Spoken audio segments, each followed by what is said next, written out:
Shalom Bapak Ibu yang dikasihi Tuhan kita Yesus Kristus.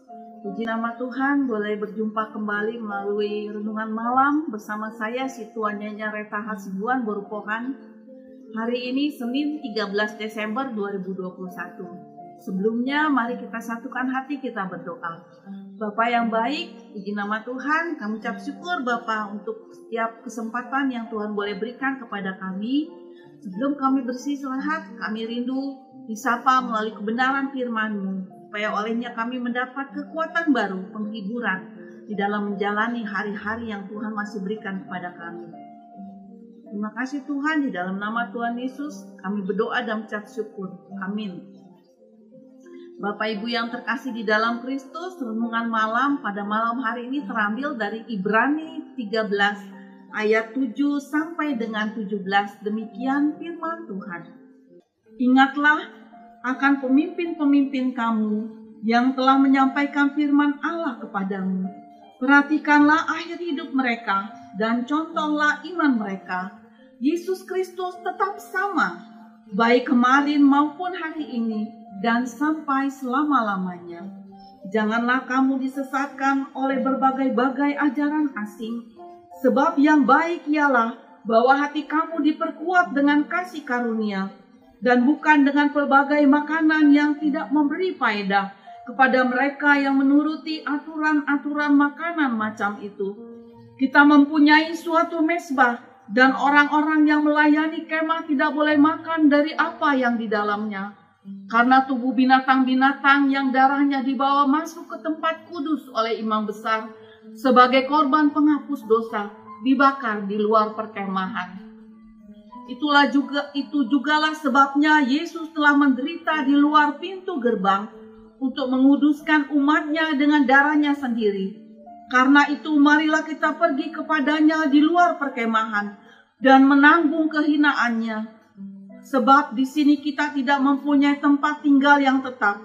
Kita mencari kota yang akan datang. Sebab itu marilah kita oleh Dia senantiasa mempersembahkan korban syukur kepada Allah, yaitu ucapan bibir yang memuliakan namanya. Dan janganlah kamu lupa berbuat baik, memberi bantuan dan memberi bantuan, sebab korban-korban yang demikianlah yang berkenan kepada Allah. Yang ke-17, taatilah pemimpin-pemimpinmu dan tunduklah kepada mereka, sebab mereka berjaga-jaga atas jiwamu, sebagai orang-orang yang harus bertanggung jawab atasnya. Dengan jalan itu mereka akan melakukannya dengan gembira, bukan dengan keluh kesah, sebab hal itu tidak akan membawa keuntungan bagimu. Amin. Sampai sedemikian jauh firman Tuhan.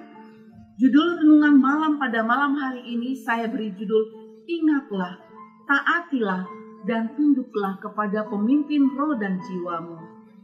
Bapak Ibu yang terkasih, perikop yang menjadi pokok perenungan pada malam hari ini diawali dengan kalimat, ingatlah akan pemimpin-pemimpin kamu yang telah menyampaikan firman Allah kepadamu. Perhatikanlah hidup mereka dan contohlah iman mereka. Dan diakhiri dengan kalimat, taatilah pemimpin-pemimpinmu dan tunduklah kepada mereka, sebab mereka berjaga-jaga atas jiwamu sebagai orang-orang yang harus bertanggung jawab atasnya. Pemimpin yang dimaksud di sini adalah para misionaris, para gembala sidang, para pendeta, para penatua, dan juga mungkin kita sendiri. Mengapa penatua termasuk di dalamnya? Dikatakan di dalam 1 Timotius 5 ayat 17. Penatua-penatua yang baik pimpinannya patut dihormati 2 kali lipat, terutama mereka yang dengan jeripaya berkhotbah dan mengajar. Bapak Ibu yang terkasih di dalam Kristus, sebelum Tuhan Yesus naik ke surga, Yesus menitip pesan kepada para murid, di antaranya kepada Simon Petrus. Kita dapat membacanya di dalam Yohanes 21 ayat 15 sampai dengan 19. Dikatakan demikian. Sesudah sarapan, Yesus berkata kepada Simon Petrus, Simon, anak Yohanes, apakah engkau mengasihi aku lebih daripada mereka ini? Jawab Petrus kepadanya, benar Tuhan, engkau tahu bahwa aku mengasihi engkau. Kata Yesus kepadanya, "Gembalakanlah domba-dombaku." Bahkan Yesus menanyakan hal ini sehingga 3 kali kepada Simon Petrus. Dan di dalam Matius 28 ayat 20, Yesus menitipkan tugas yang besar kepada para murid. Karena Yesus sebentar lagi akan naik ke surga dan orang-orang tidak akan melihatnya lagi. Yesus berkata, "Ajarlah mereka melakukan segala sesuatu yang telah kuperintahkan kepadamu." Dan di dalam ayat 17 di bawah perikop doa Yesus untuk para muridnya dikatakan di dalam ayat 8, Sebab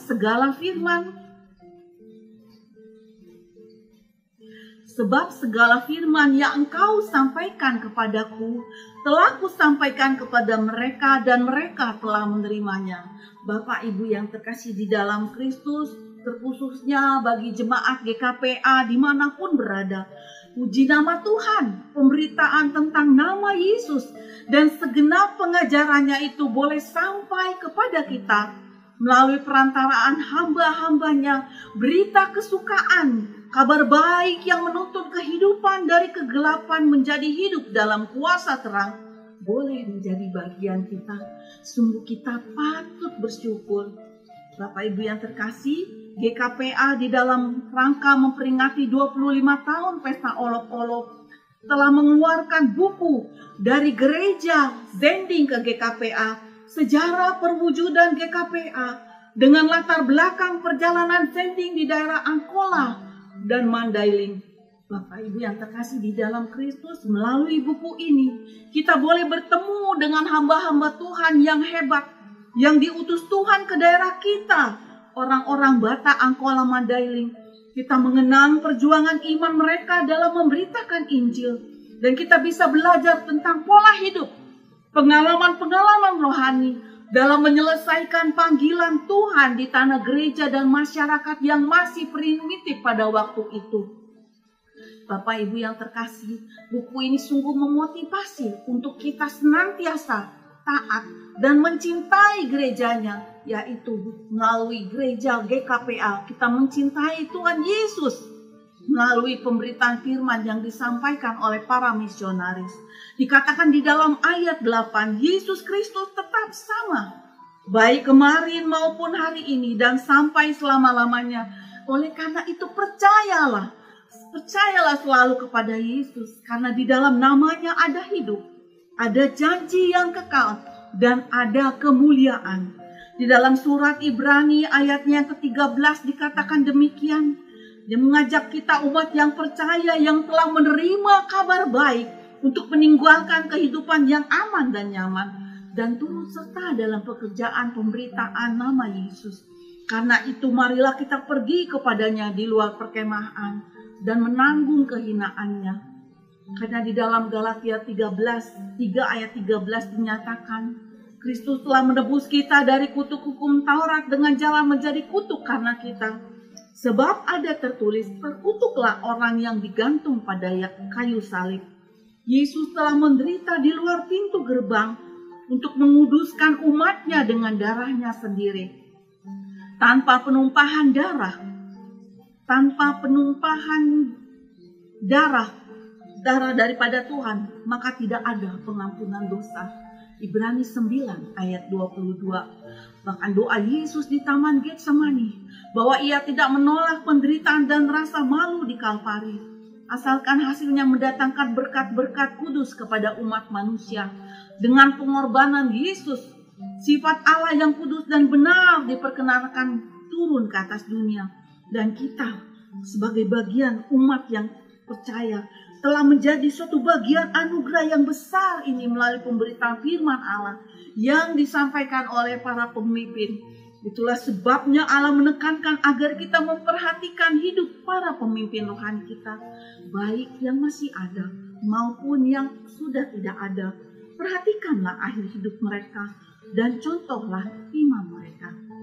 Di dalam ayat 15-16 dikatakan, sebab itu marilah kita oleh Dia senantiasa mempersembahkan korban syukur kepada Allah, yaitu ucapan bibir yang memuliakan namanya.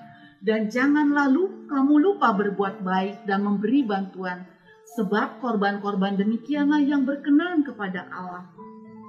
Bapak Ibu yang terkasih di dalam Kristus, sesungguhnya dunia di luar gereja tidak dapat menerima dia, tidak juga dapat melihat dia, karena di dalam mereka tidak ada kekudusan.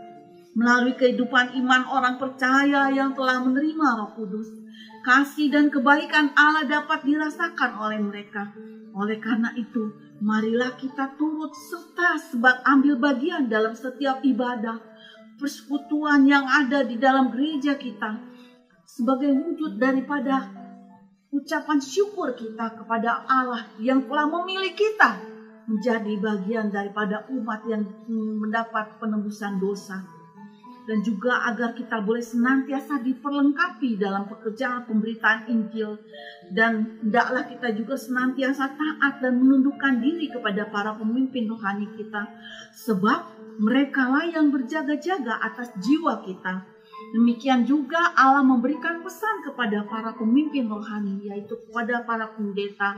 Di dalam Kisah Para Rasul 20 ayat 28.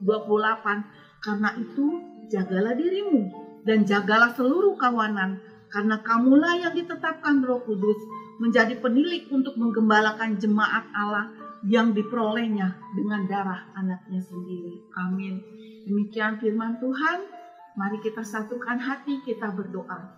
Bapa yang baik, kami ucap syukur ya Bapa. Bagaimana firman Tuhan yang diawali daripada murid Tuhan Yesus yang ke-12 itu boleh sampai kepada kami melalui pemberitaan firman Allah yang Tuhan izinkan, yang Tuhan utus ke daerah kami. Kami sungguh mengucap syukur ya Bapa.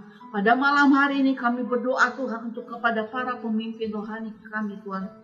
Berikan kekuatan Tuhan, penghiburan yang daripadamu, dan juga kebulatan tekad juga kepada kami juga Tuhan Yesus yang telah menerima pemberitaan firman, untuk kami senantiasa taat dan tunduk, dan senantiasa memiliki hati untuk mau Tuhan memperhatikan para pemimpin yang telah memberikan kepada kami firman kehidupan. Karena melalui firman saja roh dan jiwa kami boleh terpelihara sempurna hingga kelak Tuhan Yesus datang kedua kali. Terima kasih Tuhan, pada malam hari ini kami serahkan kehidupan kami, tutup bungkus kami dengan kuasa darah-Mu yang kudus ya Bapa. Di dalam nama Tuhan Yesus kami sudah berdoa dan mengucap syukur. Amin. Selamat malam Bapak Ibu yang terkasih di dalam Kristus. Tuhan Yesus memberkati.